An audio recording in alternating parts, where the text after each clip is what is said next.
The divorce papers weren't the worst part.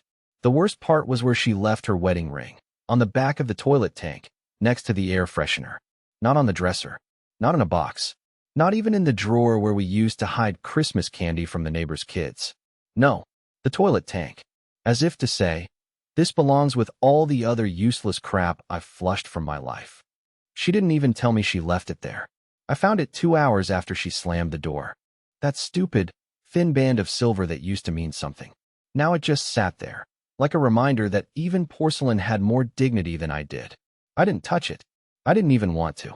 I just sat on the edge of the tub, staring at it, trying to remember when everything started rotting underneath us. The mold had been growing for years, I think. I just never wanted to lift the floorboards. She didn't cry when she left. She didn't look back. She didn't say goodbye. She texted her lawyer before she reached the end of the street. Meanwhile, I tried to microwave the same dinner twice. I forgot it the first time. Cold chicken, rubber carrots, like the meals we ate in silence during our last 3 months together. She was probably drinking with her coworkers that night. They always liked her better than me. Even during our marriage, I was Janie's quiet husband at parties. A decoration with a beer. I scrolled through her profile at 1:18 a.m. She'd already changed her last name back. The next morning I stayed in bed. For too long. I didn't shave. Didn't answer messages. I half hoped I'd dream she came back, begging. That didn't happen. Instead, at 3:42 p.m., I got a knock on the door. Not the mailman. Not the neighbor. Not her. It was her sister. I hadn't seen her in nearly a year. Not since the Christmas where Janie and I argued over board games and pretended everything was fine in front of family. She didn't look like she was here for small talk. No makeup. Hoodie. Her car parked halfway on the curb like she couldn't be bothered. And she was holding something. A blue folder. Her eyes were glassy. Before I could speak, she handed it to me and said one sentence. You need to read what she tried to hide from you. Then she turned around and walked off like she just delivered a bomb. And I stood there in my hallway, holding the folder with shaking hands, wondering why the hell my ex-wife's sister was the one giving me answers, and what question I'd never even thought to ask. There's something unnatural about reading private things that weren't meant for you, even when they involve you. Especially when they involve you. The folder wasn't labeled. No name. No date. Just a cheap plastic blue cover with a cracked corner and a faint smell of peppermint gum clinging to it like it had been left too long in someone's car. I didn't open it right away. I just stood there in the hallway like an idiot, replaying the last 5 seconds like they were a movie scene I didn't understand. Her sister, Sadie, hadn't spoken to me in months. No calls. No texts. No sympathy during the split. And now she shows up looking like she'd been crying all night and drops this thing off like she's delivering a court summons. I sat on the floor. Not the couch, not a chair. The floor. Because somehow, sitting low made it feel safer. Like whatever was inside wouldn't hit as hard if I was already close to rock bottom. The first page was a screenshot. A long text thread. One of those ones with gray and blue bubbles that goes on forever. I recognized the name at the top. Rodney Fitness Retreat. My stomach turned. I knew that name. Rodney was the guy my ex, Janie, said was her accountability coach when she started doing weekend boot camps and came home smelling like hotel shampoo. I used to joke about it, how she always seemed to be accountable in rooms that had blackout curtains. But this wasn't a joke. The screenshots showed her texting Rodney at 2:14 a.m., calling him babe, saying things like, "Can't wait to feel your hands again." I dreamed about that night in Asheville, that hot tub. Don't worry about Curtis. He still thinks I'm going through a self-love phase. My ears were ringing. My hands felt cold. There were receipts, too. Hotel bookings under a fake name, Janet Tinsley. Same credit card she and I used for groceries. Spa treatments. Room upgrades. All dated during the same weekends she told me she was clearing her head. She'd been using our joint account to cheat on me in boutique hotels with a man who did squats for a living. And here's the part that destroyed me. Sadie had collected this. Not me. Not a private investigator. Her sister. The next page was a handwritten letter. Sloppy. Torn spiral edges. I didn't recognize the handwriting at first, but then I saw the bottom corner. A small smear of lipstick. Janie's. It was a draft of a note. Crossed out phrases. Rage and ink. Sadie, I know you think you're helping him, but you don't know everything. You never do. You've always been jealous. Stay out of this before I cut you off for good. Jealous? Of what? My confusion was growing by the second. I sat there on the floor, trying to process betrayal inside betrayal. Not only had my wife been cheating on me for months, but her own sister had been quietly documenting it. And now she was delivering the evidence like a final act in a play I never realized I was in. I called Sadie. No answer. I texted, "What is this? Why now?" No reply. Instead, 2 hours later, while I was still sitting on the floor, my doorbell rang again. It was her. Sadie. This time, she was holding a suitcase. She didn't wait for me to speak. "She knows I told you," she said. "She thinks I'm staying out of this. But I'm not." I blinked, stunned. "Why?" She looked me dead in the eye. "Because I'm tired of her pretending she didn't ruin both of us." And just like that, both of us, I realized this story wasn't just about a cheating wife. It was about something much older, much messier, and it had just begun to unravel. The suitcase wasn't what made me nervous. It was the way she dropped it just inside the doorway, like she'd done it before, like she had once lived here, like she belonged here. Sadie didn't ask permission. She didn't give me time to clean the mess I'd made of my apartment. The pizza box from 3 days ago, the laundry pile on the couch, the half-empty bottle of off-brand ginger ale that had somehow become a substitute for coping. She looked around like she was inspecting damage after a storm. Her mouth tightened at the sight of the stained rug, the ripped envelope on the table, the untouched lasagna still in the fridge from my pathetic attempt at self-care. "I won't stay long," she muttered. "Just need somewhere Janie won't expect." I should have asked questions. Should have said no. Should have told her I wasn't ready for whatever this was turning into. Instead, I just nodded and grabbed her suitcase and wheeled it into the guest room, the one Janie had turned into her yoga den/home office. The same room where I once found a scented candle that I later realized wasn't mine. Or hers. Sadie stood by the kitchen island, flipping through her phone like she was scanning enemy coordinates. "She's going to retaliate," she said. "She always does." Retaliate for what? I asked, finally finding my voice. For me knowing the truth? Sadie looked at me then, and I didn't recognize what was in her eyes. It wasn't pity. It wasn't anger either. It was something quieter, like guilt had taken up permanent residence behind her pupils. "No," she said. "She's going to retaliate because this isn't the first time she's ruined someone's life to keep a secret." She pulled out a small, beat-up notebook from her jacket pocket. Brown leather cover, worn at the corners. I could tell instantly it was old, older than our marriage. Maybe older than their relationship as sisters. "She did it to me," Sadie said, voice flat. 6 years ago, when I was engaged." I blinked. "You were what? I didn't even know you were ever." "Exactly," she snapped, but then quickly softened. "She erased it. All of it. Just like she erased you. It's what she does. If something doesn't fit into her perfect narrative, she slices it out. Like a tumor." I didn't know what to say, so I sat. Sadie opened the notebook. Inside were pages and pages of scribbles, half-ripped photos, even screenshots of emails from years ago. "There was a guy," she said. "His name was Donovan. I met him in Arizona. We were going to move in together. He was a photographer. Not rich, not flashy. But he saw me, not just as Janie's little sister. Not as a comparison. Just me." She swallowed, clearly holding back something much heavier than words. "One weekend, I introduced him to Janie. And within 2 weeks, he ghosted me. No goodbye, just gone." I stared at her. "You think she?" "I know she did. Because he messaged me a year later. Apologized. Told me Janie had visited him the weekend after I introduced them. Told him I'd cheated before. That I was unstable. That I was using him." She spun a whole story. My jaw dropped. Why would she? Because she couldn't stand me being happy before her. That's how it's always been. I shine too bright. She throws dirt. That phrase stuck with me. I shine too bright. She throws dirt. I felt sick. Not just because of what Sadie had been through, but because everything suddenly clicked. Every time I brought up something good happening to me around Janie, she'd shift the topic, minimize it, undercut it. If I got a bonus at work, she'd mention how her coworker got double. When I made a surprise dinner, she wasn't hungry.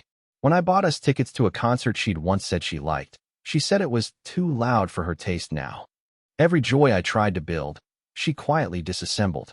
But now, hearing what she did to her own sister, it felt like I'd been married to a magician of manipulation, smiling on the outside while setting fires behind closed doors. Sadie looked up at me. So when I saw her pulling the same moves again, disappearing for fitness retreats, making you doubt your memory, rewriting the timeline of your marriage, I started keeping receipts. Because I knew she'd do to you what she did to me, and I wasn't going to let her. There was a long silence after that. It wasn't just revelation. It was grief. For both of us. Two people who had once trusted the same woman and had been burned by the same fire. I finally asked, "So what now?"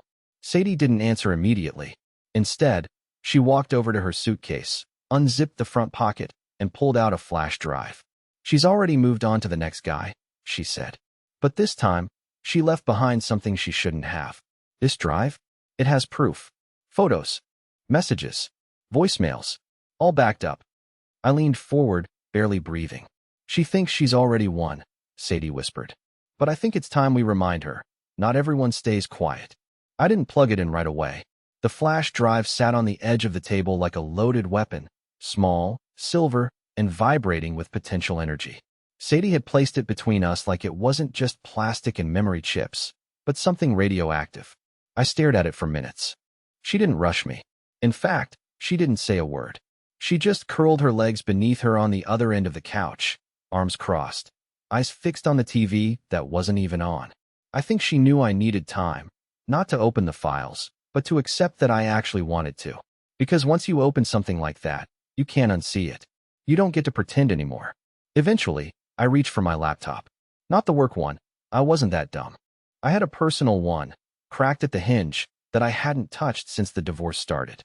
It still had old drafts of love letters I never sent and vacation folders from years ago we never took. I booted it up, plugged in the drive. There was only one folder, labeled Pattern. Inside, dozens of subfolders. Rodney, trainer. Bryce, coworker. Kyle, neighbor. Paul, realtor. And then one that made my blood run cold. Curtis, husband. My name. I clicked it. At first, I thought it was a mistake. Most of the other folders had screenshots of messages, voice memos, receipts, surveillance-style photos, like Sadie had been building case files on a criminal. But the one labeled with my name? It was different. It was a journal. Typed. Dated. Organized. The entries were clinical. Emotionless.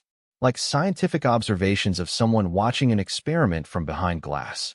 Curtis suspects something. Downplayed his reaction. Reaffirmed by referencing past conflict. Still compliant. Tried new narrative, spiritual disconnect. He responded with guilt. Noted. Manipulation fatigue is increasing. Need to introduce distraction, finances, or family. Sadie texted again. She's beginning to connect dots. Must manage her. She had been tracking me. Not just cheating. Not just lying. She had been observing me like I was a lab rat she was trying to break piece by piece. I scrolled further down and found a folder labeled Voice Memos. My hands were shaking. I played one. It was her voice. Calm. Cold. Clinical. He still thinks we can fix things. Part of me feels sorry for him. But he's a soft place to land. If I leave now, I lose access to his benefits and contacts. Better to stretch the illusion until Q4, then cut clean. Q4. Like I was a quarterly loss on some financial chart. I felt sick. But I kept listening. Because as horrible as it was, it felt like finally ripping the curtain down on a performance I didn't even realize was happening. There was another voice in one of the later recordings, male. Familiar. I played it twice before it clicked. Bryce. Her coworker. The one she insisted was like a brother. In the recording, she laughed and said, "He's probably journaling again.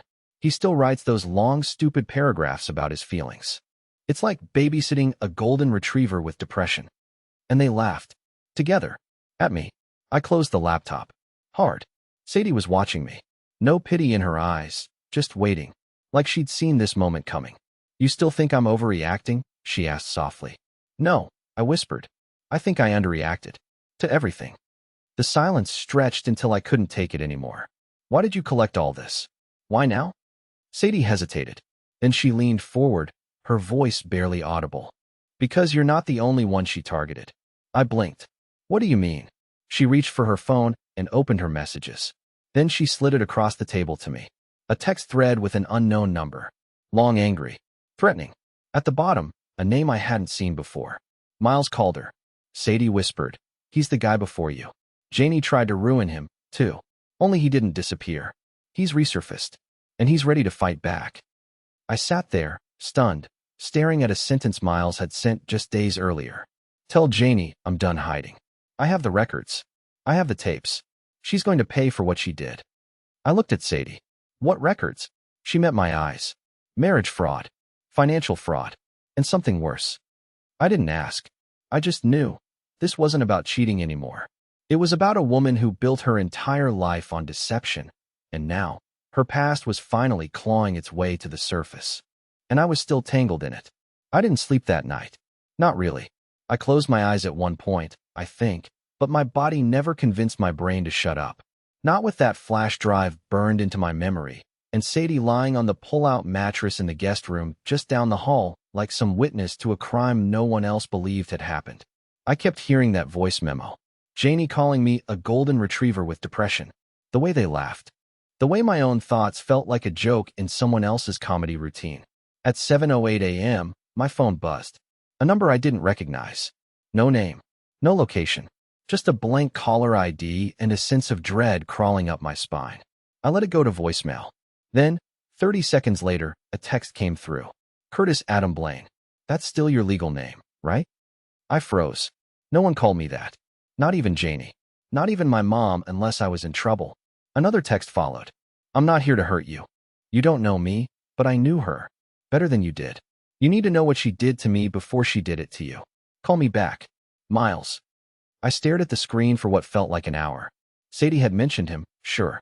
Said he was someone Janie had nearly destroyed before me. But she hadn't said much else.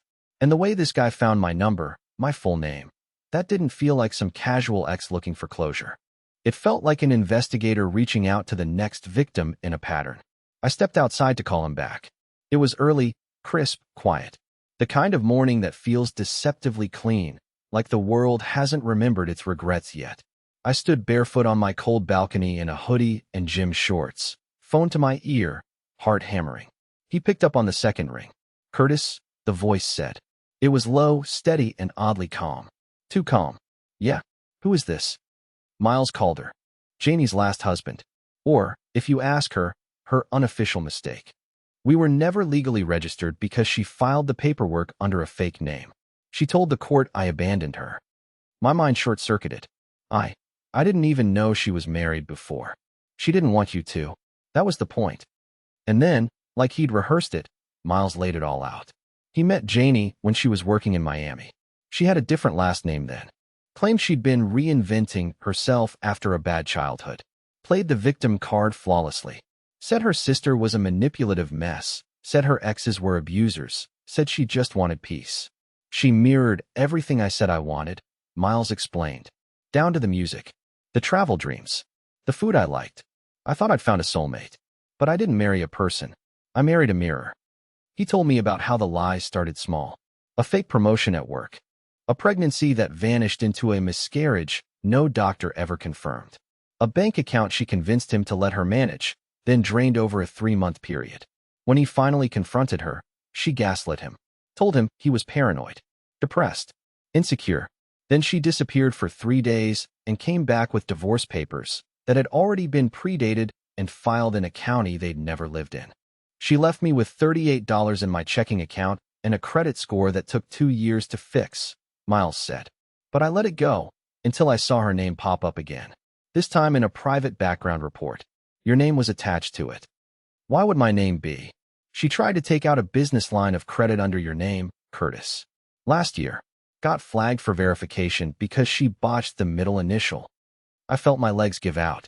I slid down the balcony railing and sat on the concrete, jaw slack. Miles kept talking. She's not just a serial manipulator. She's methodical. She studies people like a profile sheet. What they lack, what they want. She gives it to them, until she doesn't. Until she takes more than they realize they ever gave. He had documentation, IP logs, email trails, bank transfer records. Even a photo of Janie sitting in a financial advisor's office with forged paperwork claiming to be me. And here's the part that floored me. Sadie had been feeding Miles info for months, quietly, carefully, building a timeline, keeping distance, protecting herself legally while watching her sister burn more bridges. She never thought Sadie would turn on her, Miles said. But she did. And now we've got enough to force her into a corner. I sat there for a long time after the call ended. I didn't know whether to be relieved or horrified. Janie hadn't just lied. She hadn't just cheated. She had orchestrated every relationship like a financial heist dressed up as a love story. By the time I walked back into the apartment, Sadie was awake, coffee in hand, hair still a mess, wearing an oversized sweatshirt I hadn't seen since Janie moved out. She looked up at me like she knew everything just changed. "Well?" she asked. I didn't answer right away. Instead, I walked over to my desk, pulled out the drawer, and retrieved a key I'd hidden weeks ago. "The storage unit," I said. Sadie tilted her head. "What about it?" "She kept a box in there. Said it was just old tax records. Never let me look inside. If there's anything left, I want to know what else she buried." Sadie's eyes narrowed. "You think it's still there?" I nodded. And for the first time since Janie left, I felt something unfamiliar creeping in beneath the fog of humiliation and betrayal. Purpose. Not revenge. Not yet. Just clarity. We were going to open that unit. And whatever was waiting in that locked steel box, lies, evidence, maybe even the final proof of what Janie had been doing for years, it was going to break this story wide open. The padlock clicked open like it had been waiting for us. It was a gray morning, cold enough that I could see my breath when I exhaled, but not cold enough to stop my hands from sweating as I turned the key and pulled up the rattling steel door of the storage unit Janie had insisted we share back when we moved in together. The same unit she hadn't visited in over a year. Sadie stood beside me, arms folded, her eyes scanning every inch of the space like she was casing a scene. Neither of us said anything at first, just silence and dust. It wasn't a large unit. 10 by 10 maybe, boxes stacked to shoulder height. A couple pieces of unused furniture, a broken lamp, and that old wine rack she never let me hang. But my eyes weren't on any of that. I was looking for one thing. The navy blue filing bin she told me not to touch. The one she always shoved to the back corner, like it was radioactive. And there it was, half buried under a broken chair and a rolled-up rug. I dragged it out. It was heavier than I expected. Locked, too, one of those cheap sliding latches with a number code. I didn't know it, but Sadie did. Without a word, she knelt down and punched in 4 numbers, 0318. The lid popped. Inside were dozens of manila folders, a few memory sticks in labeled Ziploc bags, and an envelope stamped "Confidential. Do not copy" in bold red letters. That one was rubber banded and sealed. But what caught my eye was a piece of paper, loose, folded in half, with my name written on the outside. In her handwriting. I opened it, and my stomach dropped. It was a power of attorney form. Signed. Notarized. With my name. My address. My signature. But I never signed it. "I never signed this," I said, my voice cracking. Sadie moved closer, examining the bottom corner. "This isn't a copy. This is a filed original, dated 11 months ago." I scanned the details. It gave Janie full authority over my financial accounts, real estate decisions, insurance policies, even business dealings, as if I'd handed her the keys to every legal aspect of my life. Except I didn't. I never even saw this form until now. My hands started to shake. She forged it. She forged everything. Sadie pulled out her phone and started snapping photos of the form, the notary stamp, the date. She moved fast, methodical, like she had done this before. She probably had. "She had this ready before the divorce," I said, voice thin. "Before she even told me things weren't working. She was planning the exit. Strategically. Legally." Sadie didn't answer. She was digging through the rest of the bin now. Folder after folder. Each one labeled with a different year, a different city. Names of men I didn't recognize, and some I did. I found one marked M. Calder, Miles. Inside were printouts of his court documents, correspondence, and disturbingly detailed notes on his weaknesses. Emotional. Poor with confrontation. Keep him reactive. Leverage father's illness. "Jesus," I muttered. She kept case files, like she was running operations. And then Sadie pulled out a folder with my name. This one was different. It had a subfolder labeled Contingency, Prenup Number 2, and signed. Inside, a document outlining a second prenup agreement, one Janie had drafted without ever showing me. It essentially gave her postmarital claim to everything if certain conditions were met. It wasn't filed, but it was typed, dated, and notarized, with her signature already on it. She'd been preparing to either have me sign it under pressure or forge it later if she needed it. She was going to use this if the POA failed, Sadie whispered. I never saw this, I repeated. She kept telling me prenups made her uncomfortable. Said love didn't need lawyers. I sat down on a box labeled Old Books because my legs couldn't hold me anymore. My whole body felt numb. And that's when Sadie said something that made my blood turn cold. She never loved you, Curtis. I don't think she's capable of loving anyone. I think she studies people, finds their cracks, then builds a life around exploiting them. That should have been the end of it. That should have been the lowest point. But it wasn't. Because at the very bottom of the bin, taped under a false cardboard divider, was something even Sadie hadn't seen before. A prepaid phone. Dead, but intact. We brought it back to my apartment, charged it in silence, and when it finally lit up, there were 3 things on it. A list of contacts, none with names, just initials and burner numbers. Dozens of photos of bank transfers to foreign accounts under aliases.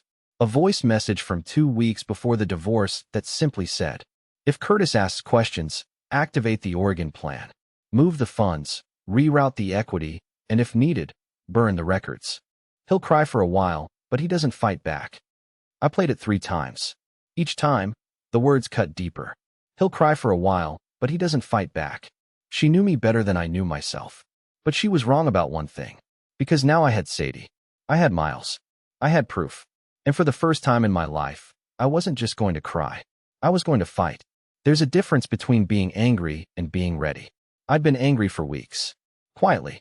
Pathetically. The kind of anger that just sits in your chest like static, humming but never sparking.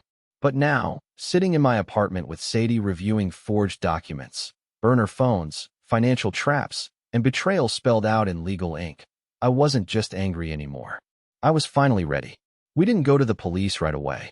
Sadie warned me against it. You only go once, she said. And when you do, you better have everything lined up, airtight. No gaps. Because if Janie smells it early, she'll vanish again. She's done it before. She'll do it better this time. So we planned. Over the next week, Miles and I spoke daily, sometimes twice a day. The man had rebuilt his life after Janie torched it, and you could hear the steel in his voice now. No more fear, just quiet precision. He helped me cross-reference everything. He showed me how to pull my own credit history, how to flag fraudulent activity, and how to freeze accounts she might have accessed. He even introduced me to a lawyer. Her name was Patrice Lindley, civil fraud specialist. The kind of person who wore confidence like armor and didn't flinch when I told her my wife had forged a power of attorney form, filed unapproved prenup drafts, and accessed accounts in my name. This isn't just financial abuse, she said calmly. This is orchestrated identity manipulation. And if what you're telling me checks out, we're looking at both criminal charges and civil penalties. But then she asked the one question I wasn't ready for. Do you still love her? I froze. Because the answer should have been no. It should have been instant. Obvious. But it wasn't. I didn't love what she was. But I still loved who I thought she was. And that kind of betrayal takes a while to dry out of your system. I don't know, I admitted. Patrice didn't judge me. She just nodded. That's fine.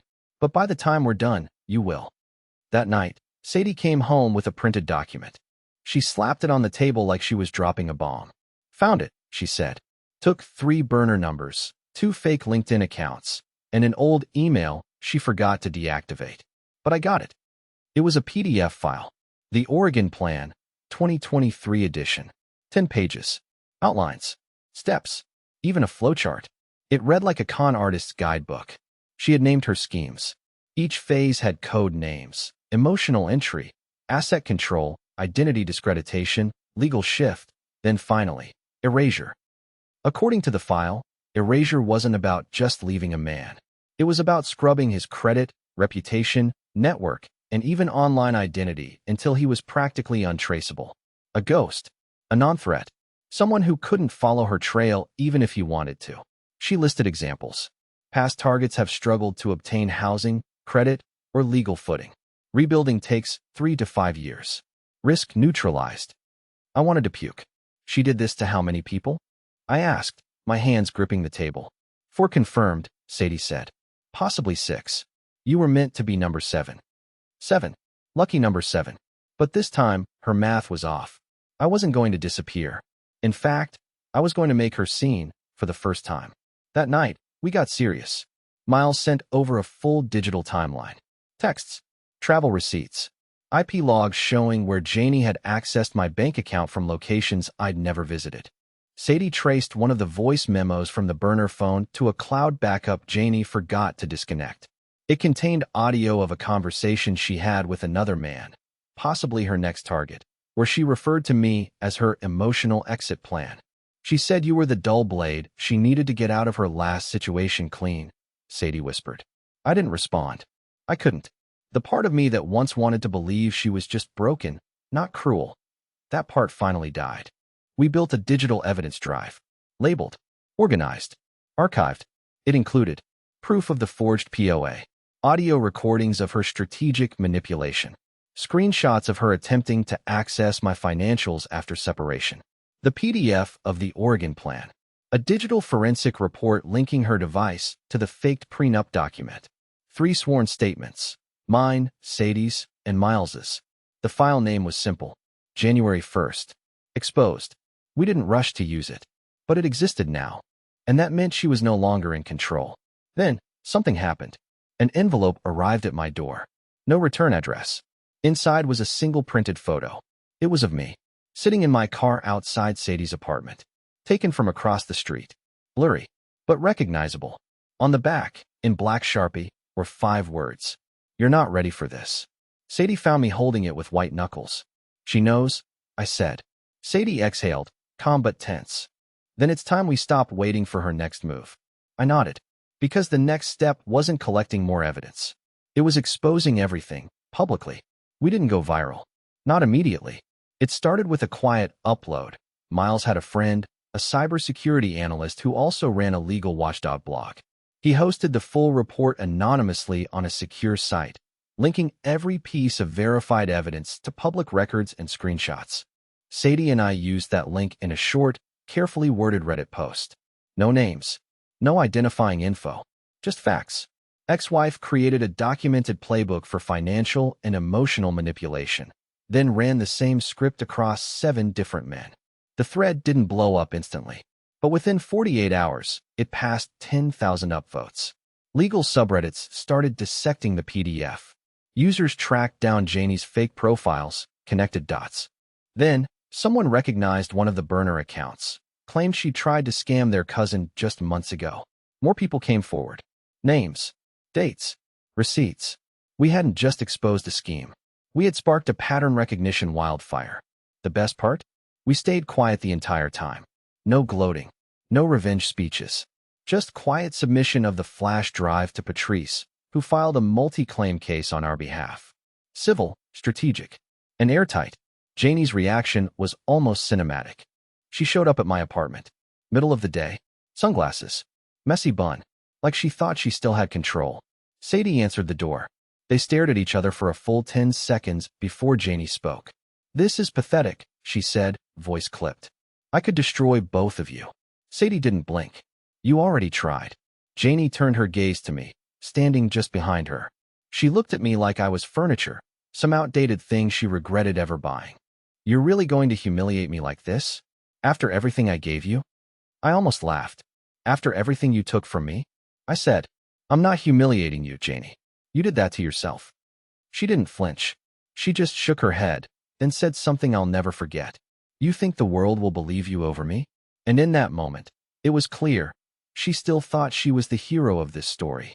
But this time, the story wasn't hers to tell. We didn't let her inside. The door shut. 2 weeks later, she was served.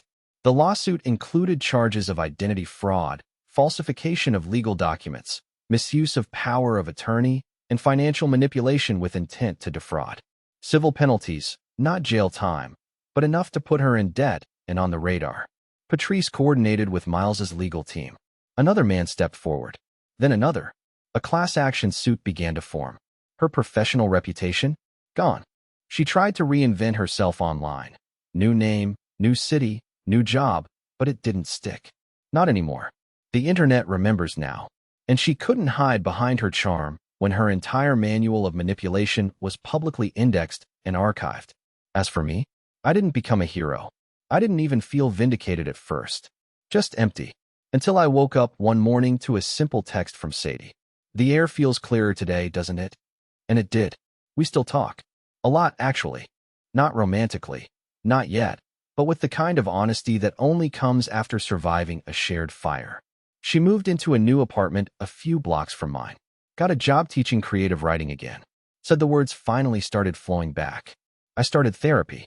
Joined a financial literacy group for men who'd experienced legal abuse and divorce. Even got a promotion at work after months of feeling like I didn't exist. I'm rebuilding. Not fast. Not perfectly. But steadily. And sometimes, when the apartment is quiet and the lights are low, I think back to that day in court. When Janie smiled like she'd won everything. And I smile now too. Because she did win, for a while. But eventually, she lost the only thing she ever truly cared about. Control.